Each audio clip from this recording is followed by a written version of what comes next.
There are two common scenarios when you might need a multi-persona map. First, when you'd like to compare similar journeys of different customer segments, and when you want to show how your personas interact with each other. Hello everyone. My name is Julia, as Veronica mentioned. I'm a customer success agent at UXpression, and also I'm a speaker at our internal events, just like this one.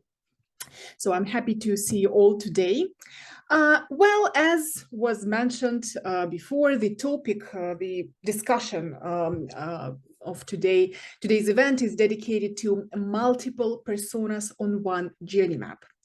But before we dive into multiple persona maps, I would like to first be sure that we are all on the same page regarding what is multiple persona maps and what is the difference between a single persona map. So what is this different about? Single persona map, as the name implies, is built around a single persona. It visualizes the journey of one customer segment, of one persona throughout during the interaction with your business. While multiple persona maps visualize interaction of multiple personas, multiple customer segments with your business. So this is the main difference of these two types of maps. Now it's time for the question, how familiar are you with multi-persona customer journey maps? Please rate your experience in the chat from 1 to 5, where 1 is you heard something about them, 2, you probably used such maps but wasn't actually involved in mapping. 3, you want to create such type of map. 4, you're working on them right now. And 5, you're constantly creating customer journey maps with multiple personas. So let me give you some time to share. I can see the chat. Okay, so the audience is pretty diverse. We have a lot of 1s, so people heard about multi-personas but never used them. We have 4s, so those who are currently working with personas. 3s, okay, you're intending to create multiple persona map. I hope today's session will be useful. Well, I can see that it's well, someone think that multiple personas or maybe me is quite well, it's not so good, but okay, it's okay. I'm not offended. Anyway, I really hope that today's talk will be useful and handy for everyone, for those who never heard, who never tried to create multiple personas, and those who plan to do this and do this like all the time. So let's actually get to the insights. But before, I would like to share the plan we have for today's session. So first of all, we are going to take a look at multiple persona maps. How do they actually, what they look like as maps, and also cover when to use such type of maps. And then I would like to walk you through a couple of examples of the maps built UXpression, B2C journey with a coffee store, and B2B journey of heavy machinery industry. At the end of the session, as usual, we'll leave some time for the questions. So yeah, if you have any questions during my speech, feel free to share them in the chat. Okay, so as a start, I am pretty sure that everyone who's on our session today know what single persona journey map is. So as we already discussed, it's a journey that visualizes the journey of one persona. So here is the example of a retail store customer journey map where we have just one persona visualized, the experience of one persona visualized here. Such type of maps usually contain a classic set of sections like storyboard, goals of this single persona, processing channels, actions, problems, ideas, and so on. Speaking of the multi-persona maps, these are the experience of multiple personas, multiple customer segments on one journey map. And here is the example of such type of map built in your expression. As you can see, we have a range of personas. This is the journey of a sneaker store customer. So we have a range of personas attached to this map, and the map is splitted by persona. So we have these sections, swim lanes dedicated to the specific persona experience. So there are two common scenarios when you might need a multi-persona map. First, when you'd like to compare similar journeys of different customer segments, and when you want to show how your personas interact with each other. So let's take a look at the first scenario when you want to compare similar journeys. Let's imagine that we have two personas. We have quite a relatable example for you here. This is Alex, persona, he's an efficiency seeker, and persona Sandy, leisure enthusiast. And these are hotel guests. So they're staying in a hotel.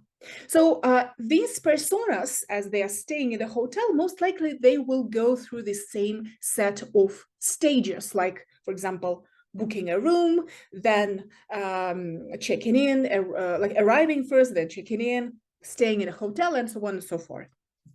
So these stages will be the same for both customer segments, but let's dive deeper into the personas themselves. What do we know about the first persona, Alex? He's a tech-savvy professional who's looking for efficiency and reliability. He's traveling for work and needs fast and stable Wi-Fi and a comfortable workspace. So this is Alex. What about the next persona, Sandy? Sandy is a creative freelancer. She's on her vacation. Her primary goal is leisure. She seeks out experiences that allow for relaxation and enjoyment. So as you can see, these two personas are completely different. They have different goals. They probably will act differently, and they have different problems throughout their journey. They have different behavioral patterns. So what we can do in order to identify these and analyze these differences and similarities, we can place these two personas on one single journey map and compare their experience.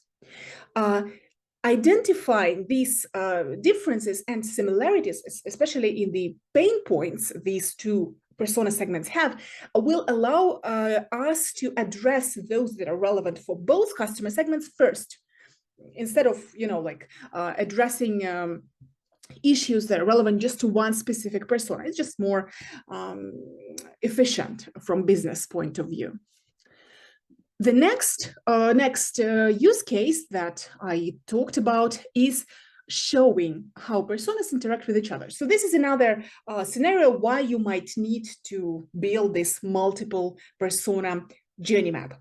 And again, we have an example for you. Two personas, Jordan, he's a business traveler, and Riley, a short-term rental host. And the example is let's imagine that they are using like a vacational rental service. So what do we know about our personas? We know that Jordan is a young entrepreneur who will be attending a two-day technology conference. He's looking for a flat to stay nearby the venue. Great. What about the second persona, Riley? Riley is a rental host. She rents out her flat on a daily basis through the online rental service. So as we can see, the first persona, Jordan, he will probably go through the stages like he is looking for an options to stay, comparing these options, then maybe sending request for stay to Riley, then discussing the time of arrival, and so on and so forth. So these would be the stages for Jordan as our main persona, while he's going through this journey.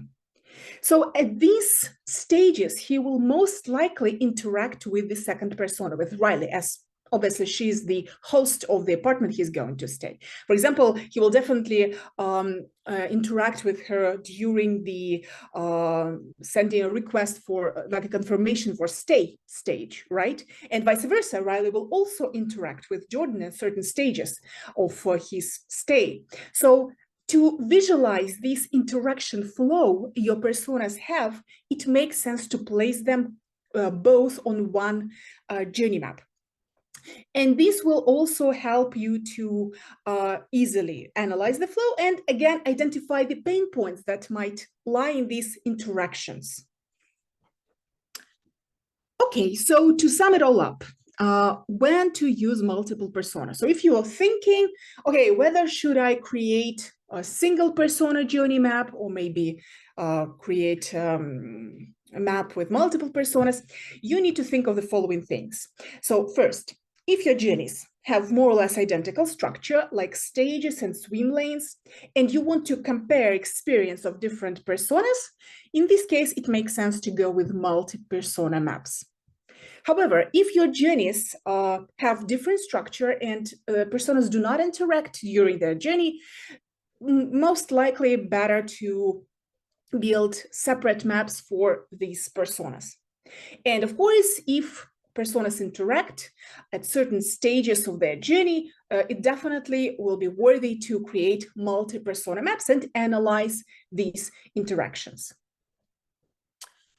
Okay, so another question that we have here, this question is the following. So how many personas should we put on a multi-persona map? And here I should say that there is no one-size-fits-all approach to deciding how many personas to put. It depends, of course. It might be 2, 3, or even 10 personas if you need it. It's all about striking a balance. So ensuring that each persona you plan to add to the map adds insights and some valuable insights to the whole journey without ruining this manageability in analysis, because at the end, this is what we need to analyze the persona's journey. So at Uexpressia, we advise to come up with up to 5 personas, especially if you plan to add full-blown profiles of each persona. So this would be an optimal number. Okay, so here I think we are ready to switch to the actual examples of the maps that we prepared for you. And for that, I will switch to Uexpressia, to our platform. So the very first example that I would like to show you is example with B2C customer journey map that visualizes the interaction of a business with a customer. So basically, for this example, we prepared the map. Let's just sort it by type. Okay. So we prepared the map with a coffee shop customer journey. This is quite relatable to all of us, I think, because many of us drink tea or coffee and visit coffee shops or buy something there. So you definitely can transfer this concept, this knowledge to any other industry, any other project you are dealing with. So that's for sure. So let's get acquainted with this map. But first, let's take a look at the personas that we have in place. So we have the following personas: Kevin, espresso lover; Cheryl, morning ritualist; and Sarah, social butterfly. So now I would like to open up these personas next to each other, side by side, so that you can compare them. And we will dive a bit deeper into every persona just to get acquainted with this case. So what do we know about Cheryl, morning ritualist? Cheryl is a focused mid-level manager. She indulges in premium coffee several times a week as her form of self-care. Great. Then goes Kevin, espresso lover. So what do we know about him? Kevin is a freelance graphic designer who loves to start his day with a rich espresso. He often works from coffee shops and appreciates a quiet corner where he can set up his laptop. Well, okay, and last persona we have here is Sarah, social butterfly. So Sarah is a social media influencer who thrives on interaction. She meets with followers and friends at the coffee shops to create some content. So these even now, like having these personas side by side is quite insightful and valuable, because we can compare them, we can even generate some ideas based on this view of personas, like, for example, create marketing campaign, or just generate some ideas regarding the marketing campaign that will suit all these segments. But still, this is a static snapshot, while customer journey map is it visualizes the dynamic interaction of your personas step by step in time, and allows you to dive even deeper into these interactions and gain more insights. So let's take a look at customer journey now. I have it open in a separate tab for convenience. So here, this is the customer journey of one persona. For now, I just selected the one persona just so that you can get acquainted with the whole structure. And the structure is the following. It's table-based. So horizontally, we have these stages: discovery, at the coffee shop, and after. This is the stages of our persona's journey. And vertically, we have sections relevant for our persona. So we have timeline, how much time it takes for our persona to be at a certain stage. We have goals, storyboard, process and channels, experience lane with the emotional experience our persona has, problems and ideas. And also we have some business related data added to this map. For example, benchmarks that allows us to compare this coffee store among other competitors, some business KPIs, voice of customer signals, and management. We apply this RACI metrics principle here. So distinguished the roles between our team, who's responsible for what, who's accountable, consulted, and informed. So this is also something that you can add to your customer journey map, some business related data. Okay, so now, as I mentioned, we are now looking at a single persona journey map here. Just Cheryl is here, our morning ritualist. And let's take a deeper look at her journey. So what do we see? At the discovery stage, Cheryl's goal is to find a fast and cozy coffee spot near work. We see that Cheryl is using range of channels, website and Google Maps. So the way, the process of her interaction with us, with our business, or with, in general, with finding a coffee store is non-linear and time-based. It means that she might look at the website, then switch to Google Maps, or vice versa, open the Google Maps and then check out the website, and so on. So it's not linear. We see that Cheryl is expressing interest at this at this point of her journey. And we also see some problems and ideas regarding Cheryl's experience. The next stage at the coffee shop is split by two sub-stages: ordering and drinking and living. So at the ordering stage, Cheryl's goal is to be served quickly and get her order right. And then in drinking and living, everything she wants is to enjoy good coffee quickly and then move off to work. Last stage after consists of two substages as well. So we see that first, Cheryl would like to share with the world whether she liked her coffee or not. So she's writing a review. And last, she would like to get her coffee just how she likes it every time she visits the place. So this is the journey of this single persona. We can analyze the process, the channels, just like we did it right now, and the emotional experience that we see here. But now let's switch to the multiple persona journeys and add other personas that we have in place, Kevin and Sarah, to this journey, and see how will this change, how the perspective on this journey will change. So I'm switching to the default view of the map, and other personas appear here right now. So we see Kevin, espresso lover, and Sarah, social butterfly. So we can also dive into their goals on this journey. We see their channels and the way they interact with our business, the process they're using. For example, for Kevin and Sarah, it's different than for Cheryl. They're quite linear in their interaction with our business.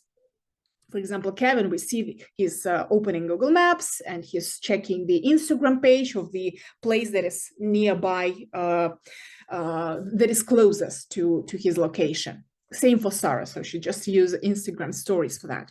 We also see touch points, and some of the touch points are quite the same for all personas, like placing an order, enjoying coffee, and so on, but some are persona specific. By the way, you can always open up the touch point card and dive a little bit deeper into the details, add these details to the touch point so that those who read your map after will get like a little bit more information about it. And experience lane, again, we see it's split by personas, and here the difference are obvious as well. So Sarah and Kevin, Cheryl and Kevin are experiencing interest at the very first discovery stage, while Sarah feels quite anticipated here. So this is also something to think about.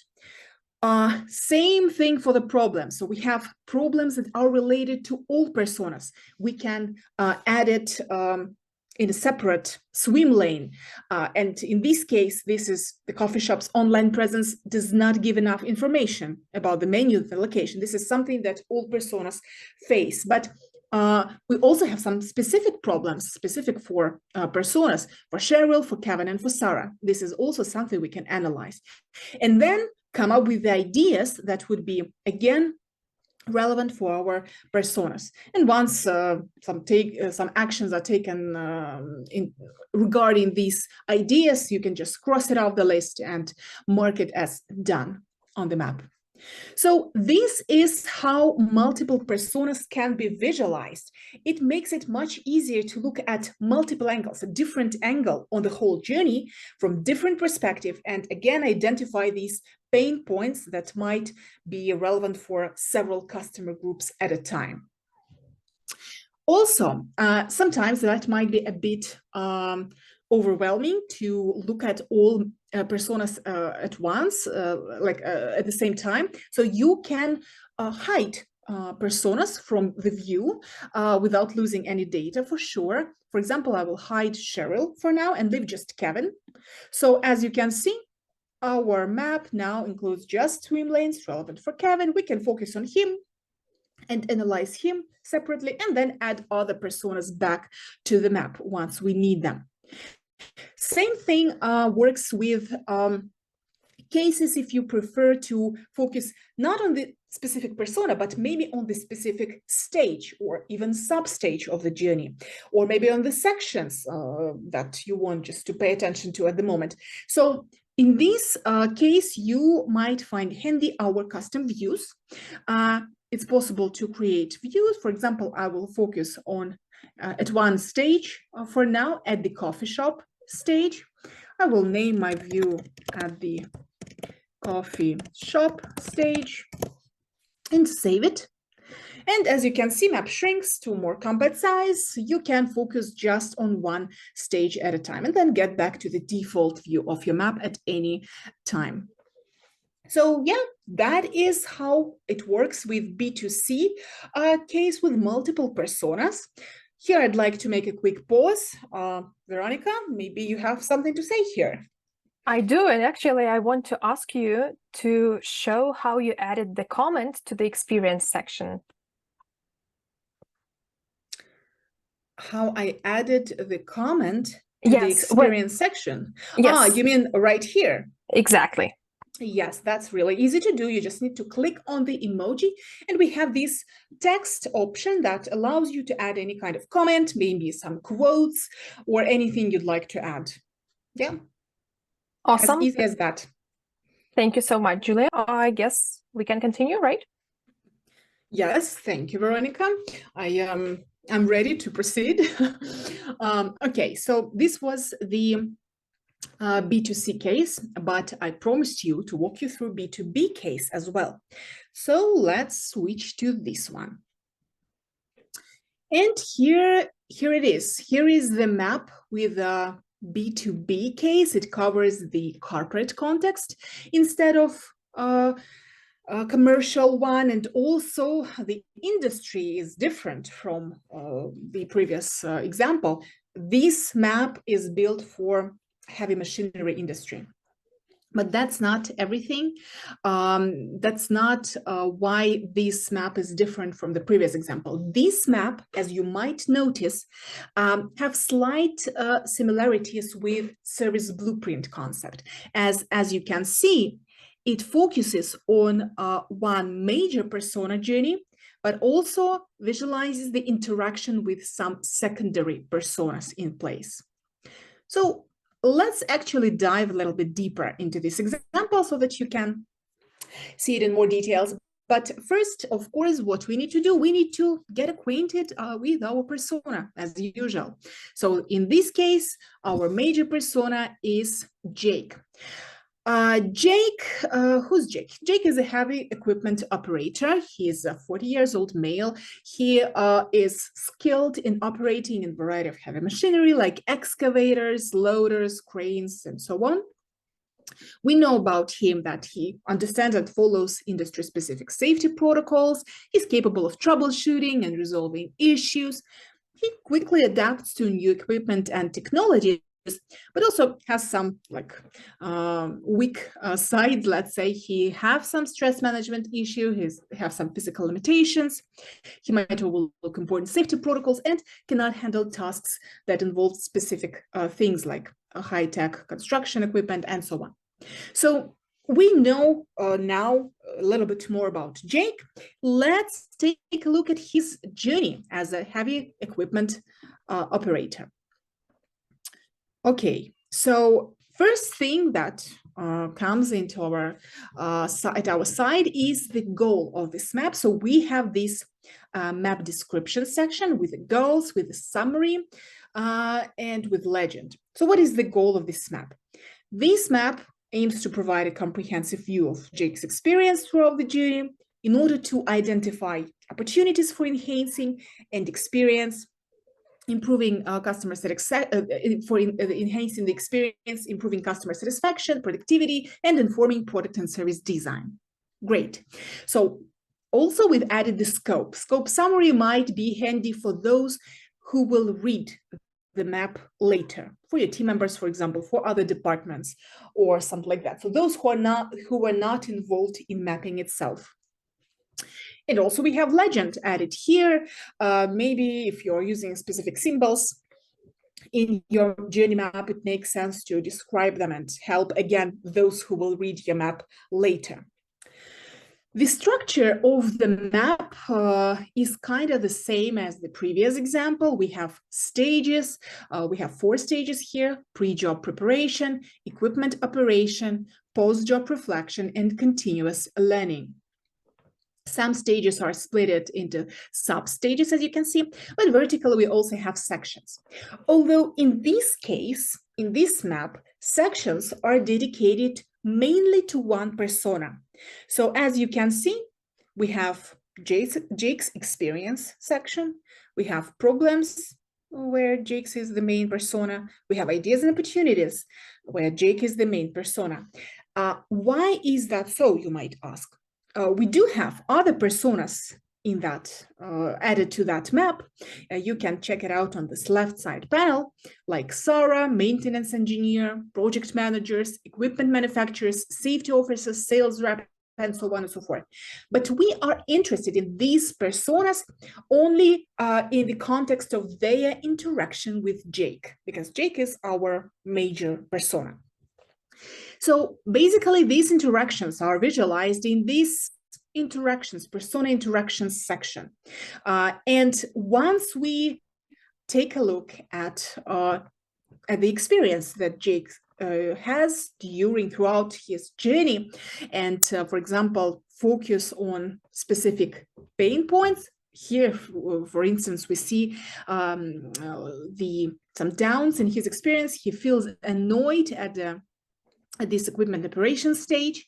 If we scroll up, we will see that he had specific certain communication, certain interaction with our secondary personas, with Sarah, maintenance engineer, with equipment managers and suppliers, at this stage with mechanical engineer as well, and we might understand that, okay, probably something went wrong during these interactions. This also might be handy not only for you, but also for the team members who are involved in these interactions, because they have a chance to see from the customer perspective, what his or her, like what the persona's experience is, and that is not like some assumptions. This is a real experience of a real customer. So yeah, that might be really handy. In this case, as you can see, like Jake is he doesn't want the problem to slow him down. We see that the range of problems arose during this section, during this stage, like difficulty in diagnosing and fixing equipment, lack of access to necessary replacement parts, inadequate time for proper maintenance procedures. So this is something that might drive like generating some ideas to avoid such bad experience for Jake.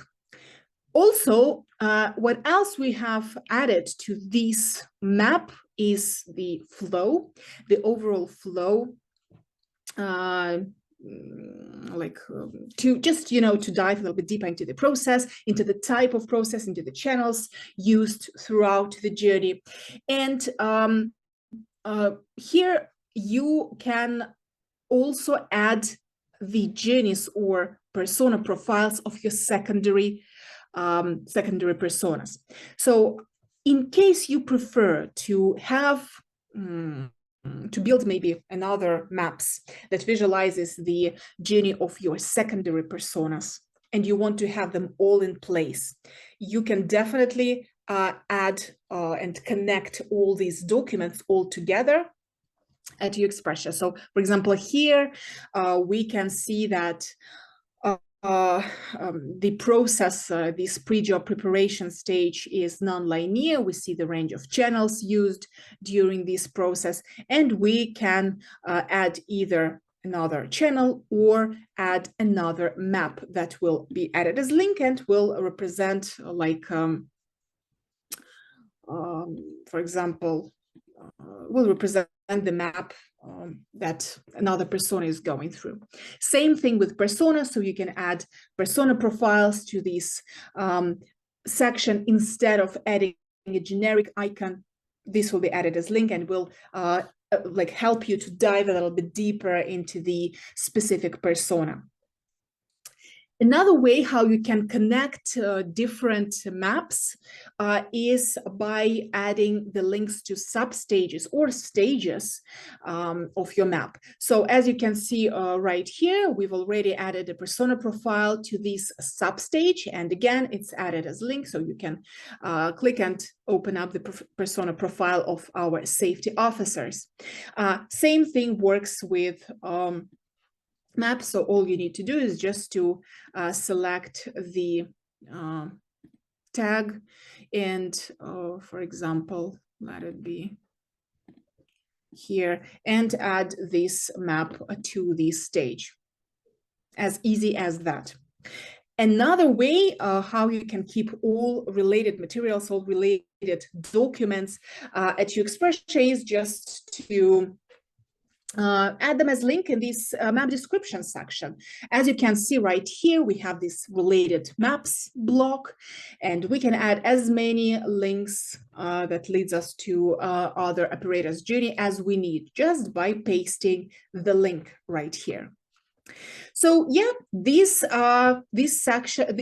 map visualizes how our personas are interacting with each other and focuses on this interaction part rather than analyzing the experience of different personas on one map. That is actually it about this case. I think that we can wrap it up and summarize what we were talking about during today's session. So let me just open up the slideshow. Great. So first, of course, we get acquainted with differences between multiple persona and single persona maps, and understood that multiple persona maps are really great to view journey from different angles, from different perspectives. Also, we came up that such maps could be used for to compare personas' experience and visualizing their interactions on two examples with B2C and B2B journey maps. We also came up that it's better to strike a balance between the insights that you'd like to get and the complexity of the map. So we recommend you to start with up to 5 personas on one map. And of course, as you probably might understood, multiple persona maps can be used in any industry, from coffee stores to heavy machinery. And definitely all these tips could be used in your case, in your projects, and in any domain of business. So yeah, that is kind of it for our today's session. I think we can now move to Q&A part. Veronica, how do you think? I definitely agree. Thank you so much, Julia, for this presentation and for sharing the use cases and actually showing the use cases, showing the map examples and the specifics of multi-persona journey maps. I agree with Julia. As I said before, it's the perfect time for the questions. So in case you have any, please be sure to type them in the chat. And if you want to learn more about the UXpression features that might help you create multi-persona journey maps and reach your business goals, book a free 30-minute call with our team via the link in the chat. It will appear, already appeared. And if you already build maps in some other tools and just the idea of transferring them to a different tool is frightening, overwhelming, well, actually stops you from transitioning to UXpression, we've got you covered. Our team will help you transfer your maps quickly and smoothly. So I believe we can move to the questions that we have. So the first question that I see is the question from Natalia. The question is, if the journey interrupts for one persona, how can we show it? Do you mean that the stages for this one persona are different from all other personas? Or what exactly do you mean by that? Because if the stages for different personas are different, it's probably, as I mentioned earlier, better to go with separate journeys. Or if sometimes nothing happens for a specific persona at a certain stage, you can just remove the tile and leave this blank space in your persona's journey, if that will not, disturb the overall look for you. That also might be quite handy. Yeah, I believe the question was if, certain stages are not happening to the persona. Okay, thank you so much, Julia. We have another question from Kevin. I'm trying to determine if I should build separate personas or multiples based on employment type and how they relate to our firm, a law firm. Different questions should be asked along the journeys based on their employment type because of the laws and certain documentation that have to do with their jobs, which require them to interact with different team types. The journey with our teams are similar, but branch based on their employment types and very distinct. Mm-hmm. Oh, that's a long question. Yeah, but the question is whether you should build multiple persona or single or separate personas. Yes. Mm-hmm. Well, you can, for example, build very high level multi-persona map so that you address the common parts of the journey, and then maybe number of individual maps, if that works, for single personas, and then just link these single maps to the high level map, just like I showed, for example, to the sub stages or to the in the process channel section. Maybe again, just add them to this map description tile. This way you will avoid duplication of the same information within the map, and you will still have some space for individual specifics. Will that work? Thank you, Julia. Do we have any comment from Kevin here? I believe no. Okay, then next question. The question is from Joe. How do you connect these journey maps to service blueprints successfully? How to connect a journey map to a service blueprint. So if you want, you can take a journey map, add this visibility line that we have here. In just a second, I will show it to you.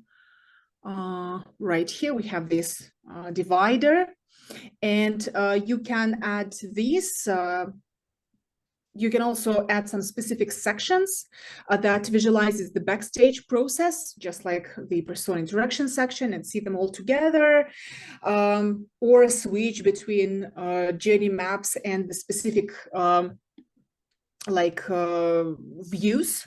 So create, for example, there would be a default view of the map with all the sections, and then you can just create a view with these specific sections relevant to the business side, just like in the service blueprint. So that might also work to turn journey maps into service blueprint. What do you think? Will that work for you? Thank you, Julia. Do we have anything here? No, I do not see a reply. Thank you. So another question is from Michael. What is the best place to start with personas in analyzing them to determine how they are related and separate? The best place to start with personas to determine how they are related and separate. Well, it probably makes sense to create a workshop with your team so that you can sync on the vision that you have and make sure that you view your personas from the same perspective. So that might be handy as a start.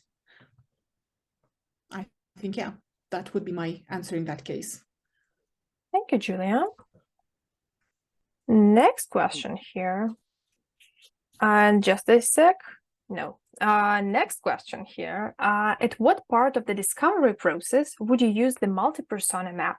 Like after you do user interviews of 5 to 15 people, for example. Well, it actually depends. It's not different from a single persona map, I would say, because it more depends on the project you have and on the agreements and processes of the organization, how to proceed, or maybe previous research history for this project. So it does not really connect to the number of personas you want to connect to the map. It's more about your internal processes, I would say. So yeah, maybe it's better to take a look at this first. Thank you. And one more question here. Building on different stages, what is your experience with doctor-patient journeys? Are these normally best separated or done in the style you demonstrated? Building on different stages with doctor and patient journeys. Well, I would say that maybe, of course, it depends on the business goal that you have and on the resources you have available for all of that. But maybe it's better to work on both and have one map for both, but focusing on the patient perspective more, and maybe a separate map for doctor. But yeah, in reality, that not always be possible. So yes, well, for a start, better to have like these two personas on one map and just pay more attention to patient journey, to patient perspective in that case. Yeah. Thank you. And let's switch to a tool-related question, probably, for, you know, to make it different a little bit. So, Julia, can you show and share if there is a way to create swim lanes in each stage without using personas in UXpression? Yes, of course. We have this like all personas section here. So if you have multiple personas added, you will have this option. This is like related to all personas. If you do not have a persona, so the section will be universal by itself. Yeah, it will just exist for the map, not related to any persona. So it just works if you have personas in place here. So actually, you just need to add the section in that case. Thank you.